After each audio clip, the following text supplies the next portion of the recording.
சங்கீதம் 119 அதிகாரம் 105 வசனத்தை வாசிங்க.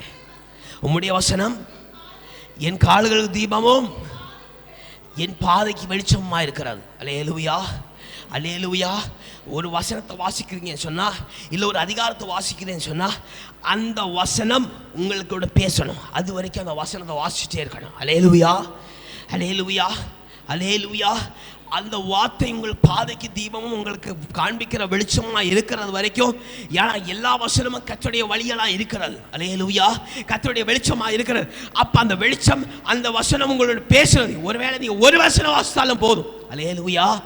அந்த வார்த்தை உங்களோட இடைப்படுகிற வரைக்கும், அந்த வார்த்தையில் என்ன காரியங்கள் இருக்கிற வரைக்கும், அந்த வார்த்தை உங்களோட பேசுகிற வரைக்கும் நீங்கள் வசனத்தை வாசிக்கணும். அல்லேலூயா, அல்லேலூயா, அல்லேலூயா. வாசிங்க. சங்கீதம் எழுதின புஸ்தகம் 113 அதிகாரம் 133 அதிகாரம் அதனுடைய 1வது வசனத்தை மட்டும் வாசிங்க. இதோ சகோதரர் ஒருமித்து வாசம் பண்ணுவது எத்தனை நன்மையும் எத்தனை இன்பமானது. அல்லேலூயா. இங்க சகோதரர் ஒருமித்து வாசம் பண்ணுற காரியத்தை குறித்து நான் வருகிறேன். உங்களுக்கு சொல்லப்பட்டது போல உங்களை காத்திருக்கிற பரலோகராஜ்யத்து குடும்பத்தோடு நீங்க சேருங்கள். அல்லேலூயா, அல்லேலூயா. எப்போ துதிச்சாலும், எப்போ ஜபித்தாலும், எந்நேரம் என்ன காரியம் செய்தாலும் தேவனுடைய மகிமையோட, தேவனுடைய பிரசன்னத்தோடு நீங்கள் சேர்ந்தவர்களாக எப்பொழுதும் இருங்கள். அல்லேலூயா.